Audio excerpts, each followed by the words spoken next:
नमस्कार, मी अर्चना मेनगर. अर्चना मेनगर डिझाईन या चॅनलवरती आपल्या सर्वांचं स्वागत आहे. तर आज आपण बघत आहोत 4 टक्स ब्लाऊज विथ क्रॉसपट्टी. तर मेन म्हणजे आपण कपडा कसा सेट करायचा हे खूप महत्त्वाचं आहे. तर आपण कपडा सेट करणार आहोत. तर कशा पद्धतीने करायचं, आपली जी घडी आहे ती 9 इंच आहे. तर 9 इंचामध्ये जो छाती आहे आपली 9 इंच, तर त्याच्यामध्ये 1.5 इंच मिळवायचे असतं त्याच्यामध्ये. तर 1.5 इंच 10.5 इंचावर, तर असे 10 इंच आपण मार्किंग केली आहे. तर असंच पूर्ण 10.5 असे इंचावर आपण हा कपडा सेट करून घ्यायचा. आपण याच्यावर प्रेससुद्धा करू शकतो. इस्त्री फिरवल्याने कपडा छान सेट होतो. तर इथे 10.5 इंचावर आपण करून घ्यायची. तर पूर्ण 10.5 आहे का आपण मोजून बघितला तर हो आहे. तर ह्या साईडला आपण मागची साईड आहे ती आखणार आहोत. तर मागची साईड आपली 13 इंच उंची आहे. तर त्याच्यामध्ये 1 इंच मिळवायचं असतं मागच्या साईडला. 13 + 1 असे 14 इंच होऊन जातात. तर 14 इंच आपण मार्किंग करायची आहे. वरती सुद्धा आपण 14 इंच मार्किंग करून घेऊया आणि एक रेष आखून घेऊया.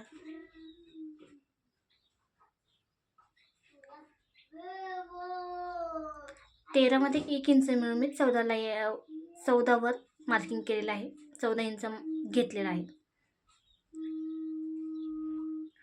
तर अशा पद्धतीने, आणि जे आपलं शोल्डर आहे ते 5.5 इंचाचं आहे. तर 5.5 इंचावर आपण एक मार्किंग करून घ्यायची. आपली गळा खोली 2.5 इंच आणि प्लस शोल्डर हे 2.5 इंचामध्ये अर्धा इंच मिळून 3 इंच असं 5.5 होतात. तर इथे आपण 5.5 इंचावर मुंडा घेतलेला आहे. 5.5 इंच, कारण छातीची घडी ही 10 इंचापेक्षा कमी असली तर 5.5 घेतो, पण 10 इंचाच्या पुढे आपण घेतला तर 5.5, 11ची असली तर 6सुद्धा घेतो. अशा पद्धतीने 5.5 इंचावर आपण मुंडा घेतलेला आहे आणि त्याचा चौकोन आखून घ्यायचा. मार्किंग खूप महत्त्वाची असते, कारण आपण हे डायरेक्ट कपड्यावर कट करत आहोत, त्याच्यामुळे मार्किंग खूप व्यवस्थित ठेवायची. आणि इथे मुंढाला आपण आकार देण्यासाठी 1.5 इंच घेतलेला आहे, हे अशा पद्धतीने. आणि इथे मी डॉट मारलेला आहे ना, लाईनच्या मध्ये दिसतात, तर मी सहज अंदाजे मारले, मध्य केलेला आहे, इकडे मध्य इकडे मध्य, मग तेवढाच आकार द्यायचा असतो. त्यामुळे इथे सुद्धा आपण 5.5 इंचावर आणि 5.5 इंच असा मुंडा घ्यायचा आहे आणि याचा सुद्धा आपण चौकोन आखून घ्यायचा. अशा पद्धतीने आपण व्यवस्थित हा आखून घेतलेला आहे. आणि याला आकार देण्यासाठी 1 इंच घ्यायचा आहे. पुढच्या साईडला 1 इंच, मागच्या साईडला 1.5 इंच, हे अशा पद्धतीने. आणि याला सुद्धा असं थोडं खोलगट आकार द्यायचा.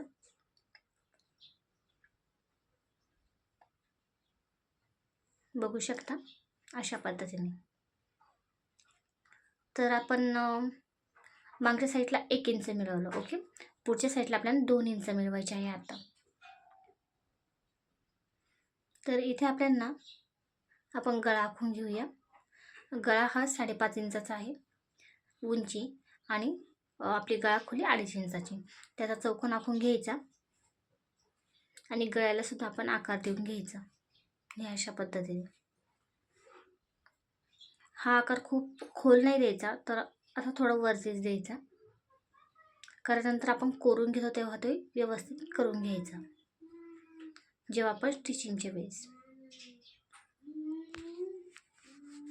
तर बघू शकता याच्यामध्ये आपण उंची लगेच टाकून घेऊया.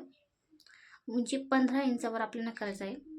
13 + 2 बरोबर 15 इंचावर आपल्याला मार्किंग करायची असते.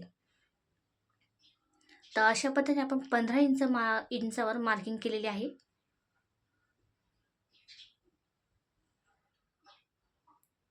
आणि इथे आपल्याला 2.5 इंचावर एक खूण करायची पाठीमागच्या साईडने. बघू शकता ही क्रॉस पट्टीसाठी आहे. 2.5 एक आणि 3.5 इंचावर, एक 2.5 आणि एक 3.5. वरच्या साईडला सुद्धा एक 2.5 इंचावर मार्किंग करायची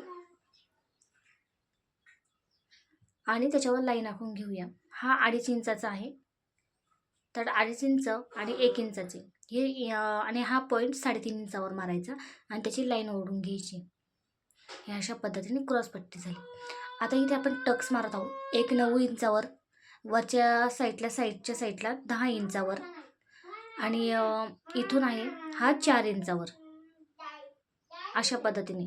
आणि मोंड्याच्या साईडने मध्यभागातून अशा पद्धतीने आपल्याला हे टक्स करायचे आहे. हा आला परत मध्ये. तर अशा पद्धतीने आपण मार्किंग करून घ्यायची. अरे त्याचा थांब. आणि अशा पद्धतीने आपले 4 टक्स तयार झालेले आहे. आता आपण पाठीमागचा जो गळा आहे तो आखायचा राहिला होता, तर तो आखून घ्यायचा आहे. तर मागचा गळा आहे त्याची उंचीच मोजून घेतली मी. पुन्हा एकदा मी व्यवस्थित शोर केलं की व्यवस्थित उंची आहे की नाही, कारण कपडा आहे तो दुसऱ्याचा असतो आणि आपण पुन्हा एकदा असं व्यवस्थित आहे ना, मग ठीक छान वाटतं. मागचा गळा हा 5.5 इंचावर घेतलेला आहे आणि तो सुद्धा आपण मार्किंग करून घ्यायचा. आणि तुम्ही हा गळाचा आकार बघा, थोडंसं आपण खोलगट देणार आहोत. दोन्ही गळ्यामध्ये आकारामध्ये तुम्ही फरक बघू शकतात.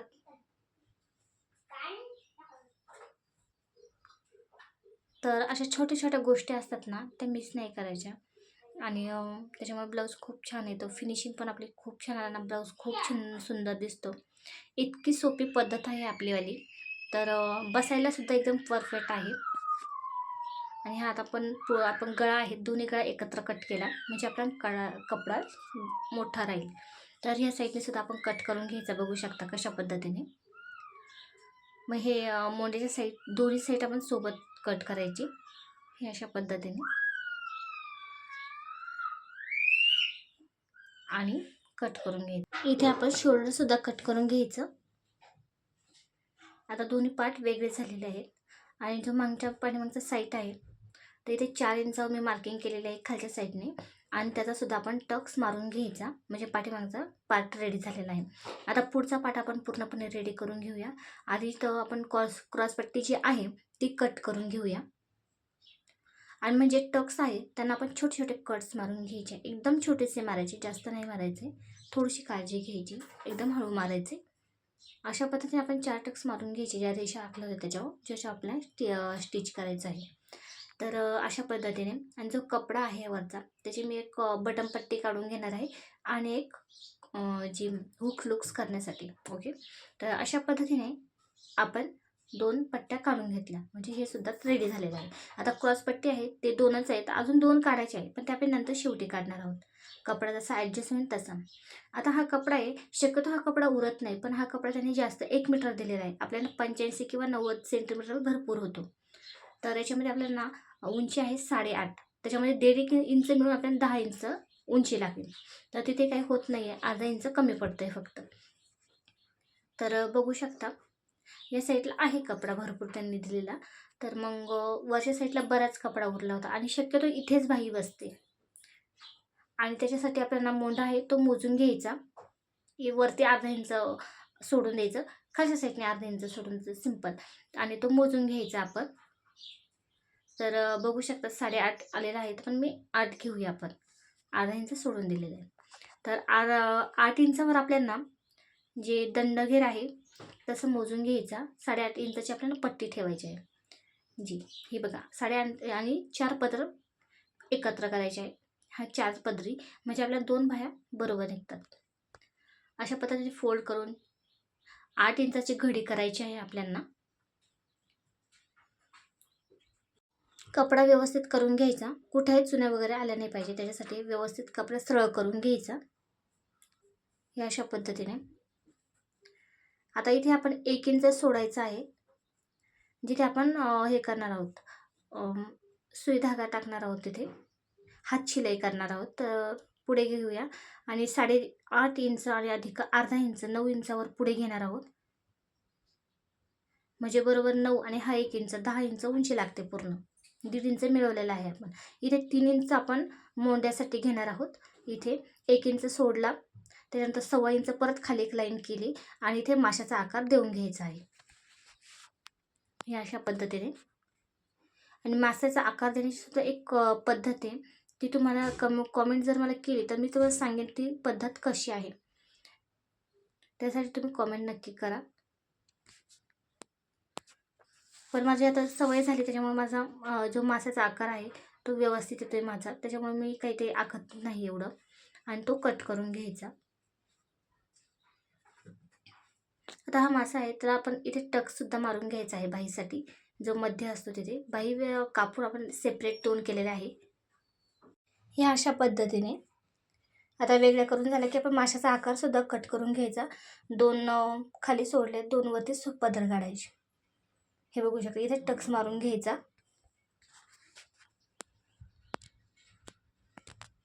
हे अशा पद्धतीने आपण करून घेतलं आहे. आणि मी सांगितल्याप्रमाणे आपल्याला जे क्रॉसपट्टी आहे तिचे 2 पदर अजून काढायचे होते, तर ते सुद्धा आपण बघायचं व्यवस्थित कपडा. एक साईडलाच मी घेत आहे. हे अशा पद्धतीने थोडंसं कमी पडतं आहे म्हणून थोडंसं पुढे लुटून आपण व्यवस्थित क्रॉसपट्टी तिथे काढून घ्यायच्या. 2 आहे, अजून 2 पाहिजे होत्या, 4. हे अशा पद्धतीने आपण ठेवल्या आणि त्या कट करून घेऊया.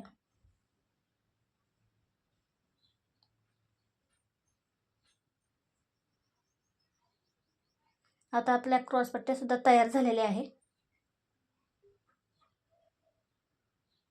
आणि त्यातली एक सेपरेट एकत्र होती तर मी ती पण सेपरेट करून घ्यायची अशा पद्धतीने. आणि आता आपले सगळे पार्ट रेडी झालेले आहेत. आणि त्याच्यामध्ये आता मागच्या साईडला हात शिलाईसाठी पट्टी लागते, तर आपण ती पट्टीसुद्धा याच्यामध्ये लगेच काढून घेऊया. हे अशा पद्धतीने आणि आपण व्यवस्थित. आणि ही पट्टी आपली 1.5 ते 2 इंचापर्यंत पाहिजे. 1.5 इंचाची तर पाहिजेच. आता याचा स्टिचिंगचा जो पार्ट आहे तो याच्या पुढच्या व्हिडिओमध्ये येईल. व्हिडिओ खूप मोठा होत आहे, मी खूप स्टेप बाय स्टेप शिकवत आहे. तर लाईक शेअर सबस्क्राईब करायला विसरू नका. Thank you so much. Bye bye.